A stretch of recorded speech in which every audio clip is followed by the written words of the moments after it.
வேதத்திலிருந்து வசனத்தை நாம் எடுத்து வாசிப்போம். மத்தேயு சுவிசேஷ புஸ்தகம் 26வது அதிகாரம் அதுல 41ஆம் வசனத்தை ஒருவர் வாசிப்போம். நீங்கள் சோதனைக்கு உட்படாதபடிக்கு விழித்திருந்து ஜெபம் பண்ணுங்கள்.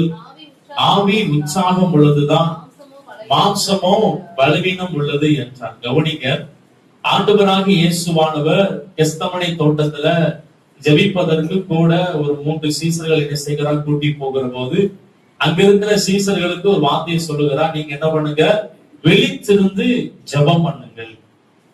நம்ம புதிய ஏற்பாட்டில் நிருபங்களில் நம்ம வாசிக்கிற போது அடிக்கடி இந்த வார்த்தை வரும், விழித்திருங்கள், விழித்திருங்கள், விழித்திருந்து ஜெபம் பண்ணுங்கள் என்று புதிய ஏற்பாட்டின் நிருபங்களில இந்த வார்த்தை அடிக்கடி ஆண்டவர் பயன்படுத்துகிறார். இந்த நாளிலும் தேவன் நமக்கு சொல்லுகிற காரியம், நீங்களும் நானும் என்ன செய்யணுமா, விழித்திருந்து ஜெபிக்கிறவர்களாக இருக்கணும். விழித்திருத்தல் என்பது என்ன அர்த்தம் அப்படின்னா, கவனமாக இருப்பது, எச்சரிக்கையோடு இருப்பது.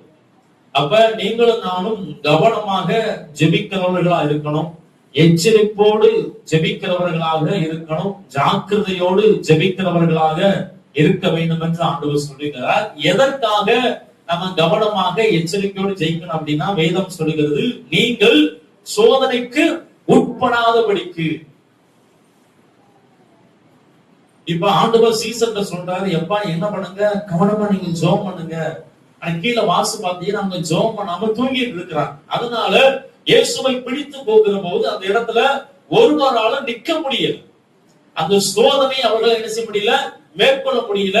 எல்லா சீசர்களும் சிதறி ஓடி போனார். பேதுரு தூரமா பின்பற்றி போறாரு, யோவானு தூரமா. இயேசுவை பிடிக்கிற போது ஒரு வயலும் பக்கத்துல பிடிச்ச உடனே எல்லாரும் சிதறி ஓடினார்கள். அப்ப ஆண்டவர் சொல்றார், எப்பா நீ சோதனையில மாட்டிக்கொள்ள கூடாதுன்னா என்ன பண்ணு, விழித்திருந்து தினமும் நீ ஜெபம் பண்ணு. ஏன்னா குருதியில மாசு பாக்குறோம், மனுஷனுக்கு நேரிட சோதனை எல்லாமே வேற சோதனை வருவது கிடையாது. ஆனா சோதனையை தாங்கத்தக்க பலனை கொடுக்கிறார், தப்பி செல்வதற்கான வழிகளை உண்டாக்குகிறார். நம்முடைய ஆண்டவர் நமக்கு பலனை கொடுக்கிறவர்.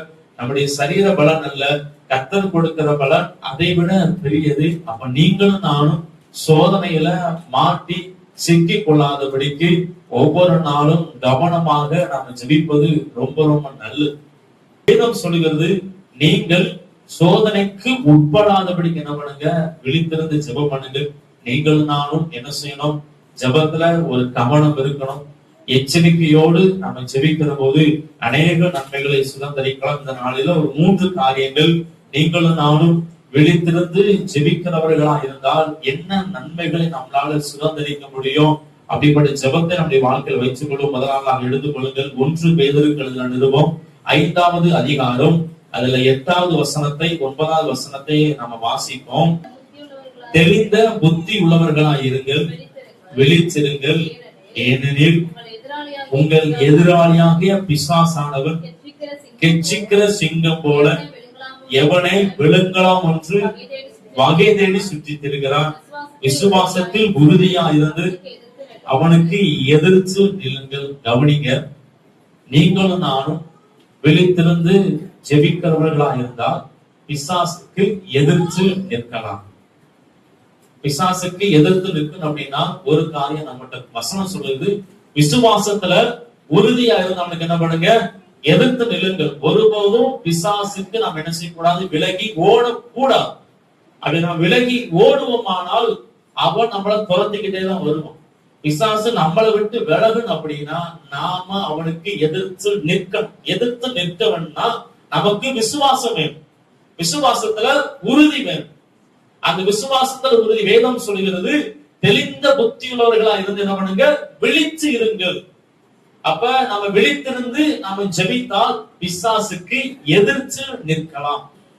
அப்ப நல்லா ஞாபகம், பிசாசுக்கு நாம எதிர்த்து நிற்க வேண்டுமானால் நாம விழித்திருந்து ஜெபிக்கணும். நீங்க நிறைய பேர் நினைப்பாங்க, அது என்ன அவ்வளவு பெரிய காரியமா, அவன் என்ன பண்ணிடுவான், ஆண்டவர் தான் அவனை சிலுவையில அரைஞ்சு ஜெயிச்சுட்டார்ல, தலையை நசுக்கிட்டார்ல, அவனுக்கு கொஞ்சம் தானே பலம் இருக்கு, அவனால என்ன பண்ண முடியும் அப்படின்னு நிறைய பேர் வீராப்பா இருக்கிறார்கள்.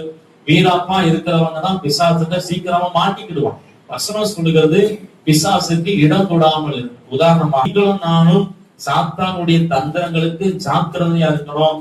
அவன் நம்முடைய வாழ்க்கையில இடத்துல கொண்டு வராதபடிக்கு நாம என்ன செய்யணும், எதிர்த்து நின்னால் மாத்திரம்தான் சாத்தான் நம்மளை விட்டு ஓடி போவான். எதிர்த்து நிற்க வேண்டுமானால் நீங்களும் நானும் என்ன செய்யணும், விழித்திருந்து குடும்பங்களுக்காக என்ன செய்யணும், ஜெபிக்கணும். அது ரொம்ப ரொம்ப முக்கியம். சாதாரணமாய் நினைக்க வேண்டாம். சின்ன பிரச்சனை நினைச்சால் பின் நாட்கள்ல பெரிய பிரச்சனை என்ன செய்யும், உருவாயும். அதனால எந்த காரியமானாலும் ஆரம்பத்துல கண்டுபிடிச்சு அதை நம்ம என்ன செய்யணும், விளக்குகிற போது அது நம்ம குடும்பத்துக்கு ஒரு பெரிய ஆசீர்வாதம், ஒரு பெரிய சமாதானம். அதனால பிசாசுக்கு நாம எதிர்த்து நிற்க வேண்டுமானால் என்ன செய்யணும், விழித்திருந்து ஜெபிக்கணும். அப்படி இருக்கிற கொஞ்ச பலத்துல எந்த அளவுக்கு முடியுமோ, யார் மூலியமாவது எப்படியாவது என்ன செய்யலாம், குழப்பத்தை உண்டு பண்ணி கர்த்தரை விட்டு பிரிப்பதுதான் நம்முடைய முக்கியமான நோக்கம். ஏன்னா நம்ம நல்லா ஜெபிக்கிற ஆட்கள். தேவையில்லாத பிரச்சனையை உள்ள கொண்டு வந்து நம்முடைய ஜெபத்துக்கு ஒரு தடையை போட்டு ஜெபிக்க விடாதபடிக்கு, தேவ சமூகம் உட்கார விடாதபடிக்கு, வேதத்தை வாசிக்க விடாதபடிக்கு ஏதோ ஒரு காரியத்தை கொண்டு வந்து திரிச்சிருவான். நமக்கு அது தெரியல. இன்னைக்கு நிறைய பேருடைய வாழ்க்கையில ஜெபமே கிடையாது. நிறைய பேரு வேதத்தை எடுத்து வாசிப்பதே இல்லை. ஏன் அப்படின்னா அவனோட காரணங்கள் எல்லாம் தெரியாதுப்பான். ஏன்பா நீ ஜெபம் பண்ண முடக்க தெரியல, ஏன் வேதத்தை வாசிக்க முடக்க தெரியல. ஏன் அப்படின்னா ஏதாவது உள்ள கொண்டு வந்து என்ன செய்கிறான், எங்க நிறைய பேருடைய மனதை மாத்தி செல்போனை உள்ள திணிச்சிருது, டிவியை உள்ள திணிச்சிருது, எதையோ நண்பர்களை உள்ள திணிச்சிருது.